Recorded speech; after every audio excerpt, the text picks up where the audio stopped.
FIR કરવાની હતી તો પોલીસ તે દિવસે સાંજે ઊંઘી ગયેલી, કરી દેવું જોઈએ ને એ લોકોએ. તો 7 દિવસ પછી એફઆઈઆર કરી. નહીં તો રાજપાણીના એફઆઈઆરમાં તો 13 જણના નામ જોગ ને બીજા 70 જણ. તો અમારે હું કોર્ટમાં 70 જણને હોદી લઈ જવાના છે? અમારું આટલું જ કામ છે. એટલે લડાઈ બહુ મોટી છે. આપણે આગળ ભીલ પ્રદેશ મુક્તિ મોરચાની રચના કરી છે. કોઈ રાજકીય પાર્ટી નથી. હમણાં અમારા વિસ્તારમાં ભાજપ વાળા એવું છોટા ઉદેપુરમાં બધું કે આ તો ભીલ પ્રદેશ મુક્તિ મોરચા બનાવ્યું છે, બીજી પાર્ટી બનાવી કાઢી છે, હવે આમ આદમીમાંથી નહીં લડે આમાંથી લડશે. એવું નથી લા ભાઈ, આ સંગઠન છે સામાજિક વિચારધારાનું. રાજ્ય અલગ માગીએ એમાં કાં અમે ખોટું ગુનો કરે? અમે એમાં શું નક્સલી થઈ ગયા? આજે 28 રાજ્ય બન્યા છે, 29મું રાજ્ય બને.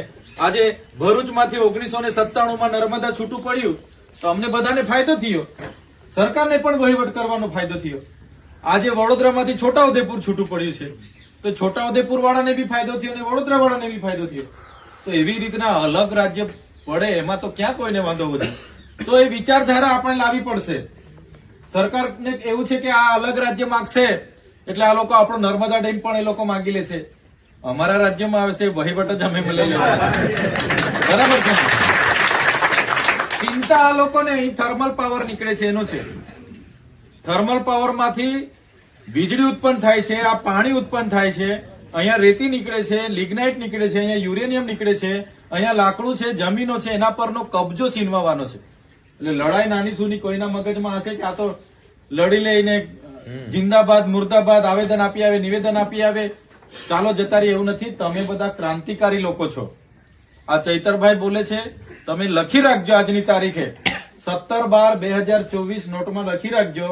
આવનારા દિવસોમાં જો ગુજરાતમાં પરિવર્તન જો લાવવું પડશે તો અહીંયા બેઠેલા આપણે બધા લાગશું ને તો પરિવર્તન આવવાનું છે. બીજો કોઈ પરિવર્તન લાવવા વાળો નથી. શરૂઆત આપણે કરી દેવી પડશે. તમારા મનમાં કોઈ સંકોચ હોય કે યાર આટલો નાનો માણસ, મારે ત્યાં તો ભાજપનો બહુ મોટો નેતા ગામમાં રહે છે, એની સામે કેમ પડવું? નહીં, પડવું પડે. એ ભાજપનો મોટો નેતા હશે ને પૈસાનો જોર હશે ને એની સામે પડવું પડે. તમારી સંકુચિતા માનસિકતા કાઢી નાખો. બરાબર છે? આ તમારી સામે જીવતો જાગતો દાખલો છે. આટલા નાના ગામમાંથી વિધાનસભા લડ્યા તો લોકોએ સહકાર આપ્યો, ધારાસભ્ય બનાવ્યા, લોકસભા આપણે લડ્યા. બધાના મગજમાં હતું કે આ તો શું છે, આમ આદમી પાર્ટી ચાલે નહીં. વિધાનસભામાં બધા લોકો લડ્યા, આટલા બધા જ લડ્યા ને તમે. 50,000, 48,000, 45,000 મત આપણને લોકોએ આપ્યા છે. લોકસભામાં બી આપણે લડ્યા. પૈસો, પાવર ને દારૂ ને કેવું હતું એ લોકોનું. એક ઘરે મીટિંગ કરી એટલે પોલીસ પહોંચી જાય ને સાંજે, એનું સર્વે કરે ભાઈ કેટલા જણ નોકરી કરે છે, એને બદલી કરો, શું ધંધો કરે છે, એનું દુકાન બંધ કરો, એની ગાડી રોકો, એના લાયસન્સ માંગો. સાંજે પોલીસ પહોંચી જતી હતી ને. અમે મીટિંગ કરીને ઉઠીએ એટલે અડધા કલાકમાં પોલીસ, એટલું પ્રેશર સરકારનું કે આને હરાવવાનો છે. આ ભરૂચ લોકસભા જીતે છે એને પાડો. ખુદ અમિત શાહ આવીને કહી ગયેલો, 5 વખત કીધેલું ચૈતરભાઈ તો અહીંયા નક્સલવાદી છે, એને તમે મત આપો છો, નક્સલવાદી છે. ઝઘડિયામાં મીટિંગ કરી હતી, યાદ યુટ્યુબ પર જોજો. તો ગૃહમંત્રીને ખબર છે ચૈતરભાઈ વસાવા અહીંયા લડે છે એટલે એ ગૃહમંત્રી પોતાનું સ્ટેટમેન્ટ નક્સલી તરીકે આપે. બોલો, એટલો ડર છે આ લોકોને. એટલે કહેવાનો મતલબ તમે અહીંયા બધા પોતાના ખર્ચે આવેલા છે. મેં કોઈને ભાડું તોડું કે જમણવાર કે એવું કઈ ભંડારો રાખ્યો નથી. તમે એક વિચારધારા સાથે ક્રાંતિકારી લોકો છો એટલા માટે આવ્યા છો. બાકી તો અમને તો હું ફેર પડી જવાનો ભાઈ. બીજા 2 હાથ કેસ કરે ને મને હું ફેર પડવાનો? મારા એફિડેવિટમાં હાથ કેસ બીજા આવશે, 16 ને બીજા હાથ 22 થશે, 23 થશે કે નહીં થશે? હું જેલમાં બી બેહાડી રાખે. જેલમાં કઈ ભૂકો થોડો મરવાનો છું મેં. 2 વર્ષ રાખે ને જેલમાં, હું ફેર પડી જવાનો છે. પણ લડત આપણી તૂટવાની છે. આપણે લોકો માટે જે સુખે દુઃખે ઉભા રહીએ એ તૂટી જવાનું છે.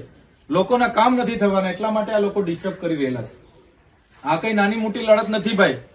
અત્યાર સુધીના નેતાઓ બધા કોઈ ગ્રાઉન્ડ પર નહોતું. આપણે તમે ને અમે બધા ગ્રાઉન્ડ પર છે. પોલીસ સામે આર્ગ્યુમેન્ટ આપણે કરીએ છીએ. કેમ? આપણે બધા ભણેલા ગણેલા છે.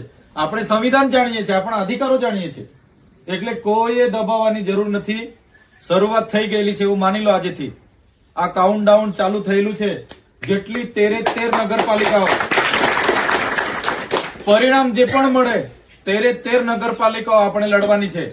બરાબર છે? પરિણામ જે આવે તે ભાઈ બધી હારીશું તો પોહાશે, પણ 13 માણસો જોઈએ. સાથે હમણાં ગામ પંચાયતની ચૂંટણી આવે છે ભાઈ. કોઈ મગજમાં છે ને, કોઈ નાની નથી આ ચૂંટણી, બહુ મોટી ચૂંટણી છે. ગ્રામ પંચાયતની જેટલી પણ ચૂંટણી આવે ને સરપંચ બહુ મહત્વનો હોય છે. એ સરકારનો સરપંચ છે ને તો પેલા લોકો બારોબાર ઠરાવો માંગી લેશે.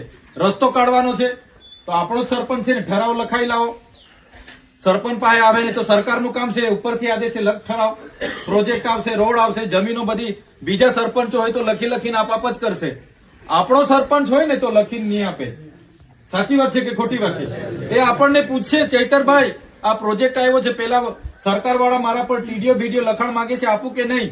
આપણે કે થોબ એટલે થોભી જશે. પણ સરકાર હાથે મળેલો સરપંચ હશે, ભાજપ શાસિત વિચારધારા વાળો સરપંચ હશે ને તો દુનિયા જેવા પ્રોજેક્ટો મોટા મોટા હશે તો એકવાર ઠરાવ આપી દેશે, પછી લડીને આપણે મરી જઈશું પણ કઈ મેળ પડવાનો નથી. એટલે સરપંચો પણ આપણા હારા